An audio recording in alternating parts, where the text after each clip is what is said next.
جب حضرت عثمان غنی رضی اللہ تعالیٰ عنہ کا محاصرہ کر لیا گیا اور یہ خلافت کا آخری آپ کا دور ہے، 82 سال کی عمر تھی اس وقت آپ کی، اور یہ تاریخ کا دردناک باب ہے کہ حضرت عثمان غنی پر 40 دن تک پانی بند رہا۔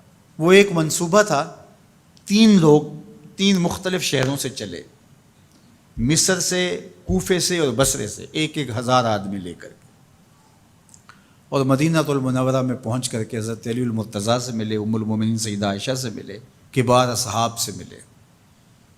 تو جو انہوں نے کہا تو انہوں نے ان کو کہا کہ نہیں، ایسی کوئی بات نہیں، فہمائش کر کے واپس بھیج دیا۔ حضرت عثمان غنی رضی اللہ تعالیٰ عنہ پر اقربا پروری کا الزام عائد کیا تھا، تو انہوں نے کہا کہ کوئی ایسی بات نہیں ہے۔ پھر یہ تھا کہ آپ نے کم عمر گورنر، کم عمر لوگ مقرر کیے، تو حضرت عثمان نے کہا کہ حضرت اسامہ بھی تو کم عمر تھے، حضور نے ان کو اگر مقرر کیا ہے تو یہ تو مثال ہمارے سامنے موجود ہے۔ لیکن یہ ایک منصوبہ تھا، اس منصوبے کے تحت یہ 3 جگہوں سے لوگ آئے تھے۔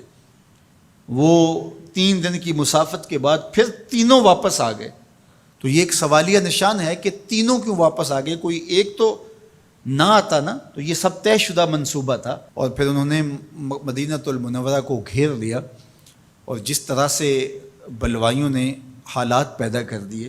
سیدنا علی المرتضیٰ رضی اللہ تعالیٰ عنہ تو شہر مدینہ سے باہر تشریف لے گئے تھے، اور اپنے بیٹوں امام حسن اور امام حسین رضی اللہ تعالیٰ عنہ کو حضرت عثمان غنی کے دروازے پر مقرر کیا تھا کہ ان کو ضرر نہ پہنچنے دینا۔ اب 700 صحابہ اجازت طلب کر رہے ہیں کہ آپ ان بلوائیوں سے نپٹنے کا میں جو ہے وہ اجازت نامہ مرحمت کریں، اور بہت سارے لوگ تو حج پہ جا چکے، یہ 18 ذی الحج کا واقعہ ہے جب آپ کی شہادت ہوتی ہے، تو وہ حج پہ جا چکے ہیں، تو جو یہاں موجود ہیں وہ اجازت طلب کر رہے ہیں۔ لیکن حضرت عثمان غنی رضی اللہ تعالیٰ عنہ نے کہا کہ نہیں، میں ایسی اجازت نہیں دوں گا۔ رسول اللہ صلی اللہ علیہ وسلم کا حرم شہر مدینہ لوگوں کے خون سے لالازار ہو، یہ میں اس کو گوارا نہیں کرتا۔ افواج موجود ہیں، اور دنیا کی تاریخ میں آپ کو ایسا نہیں ملے گا کہ اتنی بڑی حکومت کسی کے پاس ہو اور وہ خود گھیر لیا جائے، اس کا پانی بھی بند ہو جائے، اور وہ حکم دے کہ نہیں، میرے لیے آپ ایک قطرہ بھی خون نہیں بہائیں گے۔ بلکہ آپ کے غلاموں نے جب تلواریں اٹھا لی تو آپ نے فرمایا کہ میرا حکم ہے کہ تم تلواریں نیچے رکھو، بلکہ میں تمہیں یہ آفر دیتا ہوں کہ جو غلام لڑے گا نہیں اور یہ میرے سے عہد کرتا ہے وہ آزاد ہے۔ حضرت ابو ہریرہ رضی اللہ تعالیٰ عنہ، حالانکہ یہ پڑھنے پڑھانے والے لوگ تھے، تعلیم و تعلم سے ان کا تعلق تھا، لیکن وہ بھی تلوار لے کے حضرت عثمان غنی کے دفاع میں آ گئے۔ لیکن حضرت ابو ہریرہ رضی اللہ تعالیٰ عنہ کو بھی حضرت عثمان غنی روک دیتے۔ مالک بن اشتر کہنے لگا کہ ہم آپ کی دستبرداری کے خواہاں ہیں، آپ خلافت سے دستبرداری اختیار کر لیجئے۔ تو حضور علیہ الصلوۃ والسلام کے اس جانثار صحابی نے، حضرت عثمان غنی نے فرمایا یہ نہیں ہو سکتا۔ دستبردار کیوں نہیں ہوئے؟ لگتا تھا یہ سب سے زیادہ آسان تھا، لیکن حضور نے ارشاد فرمایا تھا، اے عثمان، تمہیں اللہ ایک قمیض پہنائے گا، لوگ اس کو اتارنا چاہیں گے، تم کبھی نہ اتارنا۔ تو اس سے مراد خلافت کی قمیض ہے، اور ان کی شہادت کی خبر بھی اللہ کے محبوب علیہ السلام نے دی تھی، اور اگر آپ دستبردار ہو جاتے تو یہ ایک کھلونا بن جاتا، بازیچہ بن جاتی خلافت۔ چند آدمیوں کے پریشر سے خلافت سے دستبرداری کرنا پڑتی۔ اچھا، ایک یہ سوال بھی پیدا ہوتا ہے، چند باغی تھے، ان کو کس طرح کچل دیا جاتا؟ لیکن حضرت عثمان غنی یہ نہیں چاہتے تھے۔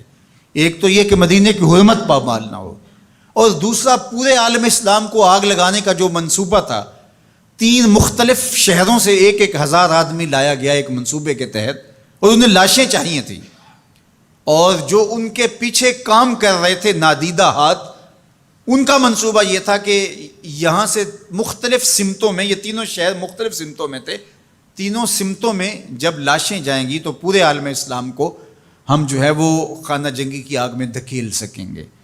تو حضرت عثمان غنی ان سازشوں سے آگاہ تھے، تو سب سے اہون اور آسان یہ تھا کہ قربانی پیش کر دی جائے، اور پھر انہوں نے سن بھی رکھا تھا کہ 2 شہید ہیں، شہید تو انہوں نے بہرحال ہونا ہے، تو لہٰذا میں خلافت سے دستبردار بھی نہیں ہوں گا، اور شہر مدینہ کی حرمت بھی پامال نہیں ہونے دوں گا۔ اور تیسری بات یہ ہے کہ میں خود مظلوم شہید کر دیا جاؤں، تو آپ نے یہ گوارا کر لیا۔ تو 18 ذوالحج تھا، جمعہ کا ہی دن تھا، اور حضرت عثمان غنی رضی اللہ تعالیٰ عنہ روزے سے تھے، عصر کا وقت تھا، قرآن مجید کی تلاوت کر رہے تھے۔ حضرت امام حسن، امام حسین اور حضرت عبداللہ بن زبیر اور دیگر لوگ آپ کے دروازے پہ پہرا دے رہے تھے، لیکن باغی پچھلے گھر سے دیوار پھلانگ کے آپ کے گھر میں داخل ہوئے اور تلوار سے وار کیا۔ آپ کی زوجہ حضرت نائلہ آگے بڑھیں اور ہاتھ سے روکنا چاہا، آپ کی انگلیاں کٹ گئیں۔ پھر دوسرا وار کیا تو حضرت عثمان غنی رضی اللہ تعالیٰ عنہ کا دایاں ہاتھ کٹ کے گر گیا۔ حضرت عثمان غنی رضی اللہ تعالیٰ عنہ نے افسوس کیا اور کہا کہ تم نے وہ ہاتھ کاٹ دیا جس سے میں وحی کی کتابت کیا کرتا تھا۔ پھر اس کے بعد آپ پر 9 وار کیے گئے اور آپ کو شہید کر دیا گیا، اور آپ کا خون قرآن مجید پڑھتے ہوئے اس آیت پہ گرا، فَسَيَكْفِيكَهُمُ اللَّهُ وَهُوَ السَّمِيعُ الْعَلِيمُ۔ تو حضرت عثمان غنی رضی اللہ تعالیٰ عنہ مظلوم شہید کیے گئے، بھوکے اور پیاسے شہید کیے گئے، ظلماً شہید کیے گئے۔ حضرت عبداللہ بن عمر رضی اللہ تعالیٰ عنہ فرماتے ہیں کہ حضور فتنوں کا ذکر کر رہے تھے کہ فتنے ہوں گے، بہت بڑے فتنے ہوں گے۔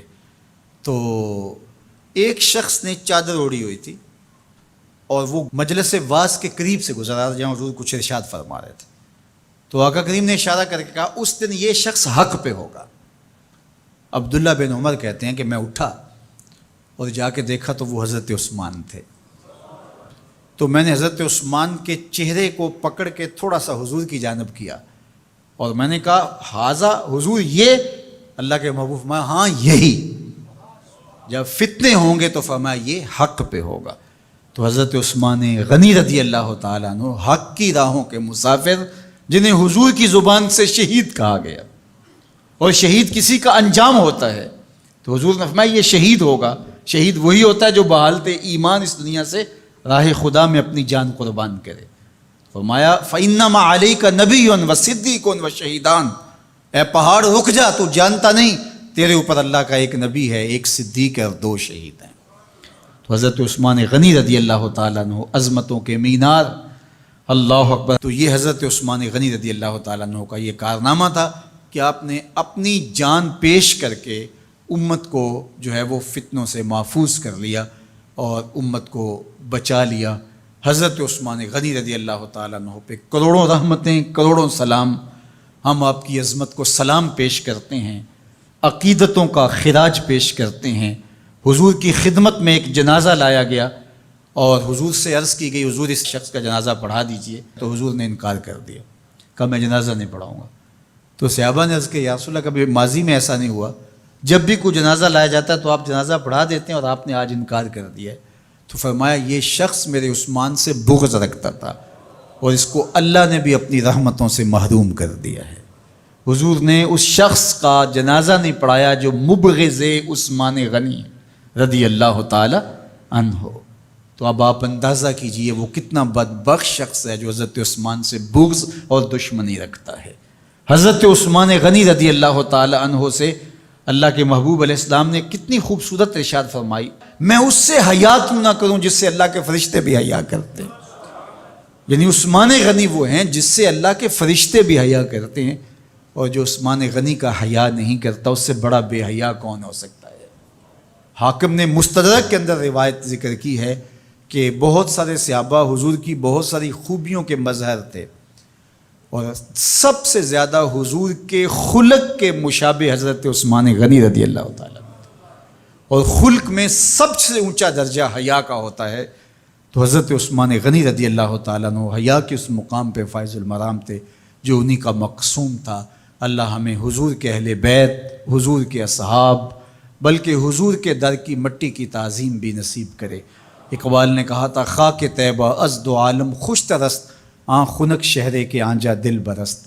ہمیں تو طیبہ کی مٹی بھی اچھی لگتی ہے اس لیے کہ وہاں محبوب جو رہتے ہیں۔ تو محبت تو اس چیز کی متقاضی ہوتی ہے، محبوب کی راہوں کو بھی سلامی پیش کی جائے۔ تو جو حضور علیہ السلام کے ساتھ منسوب اتنی وقی نسبتیں ہیں ان کا احترام کیوں نہیں کریں گے؟ تو حضرت عثمان غنی تو داماد رسول ہیں، حضرت عثمان غنی تو ذو النورین ہیں، حضرت عثمان غنی تو حضور علیہ الصلوۃ والسلام کے محبوب اور حضور علیہ الصلوۃ والسلام کے پیارے ہیں، ان کو جنت کی بشارت دی گئی ہے، عشرہ مبشرہ میں سے ہیں، 4 جلیل القدر خلفاء میں ان کا نام شامل ہے، اور پھر حضور کی 2 صاحبزادیاں ان کے نکاح میں آقا کریم نے ان کو شہید خود قرار دیا، اور میرے اور آپ کے آقا و مولا نے کہا آج کے بعد کوئی عمل عثمان کو نقصان نہیں دے گا، اور کہا عثمان سے میں حیا کیوں نہ کروں، اس سے اللہ کے فرشتے بھی حیا کر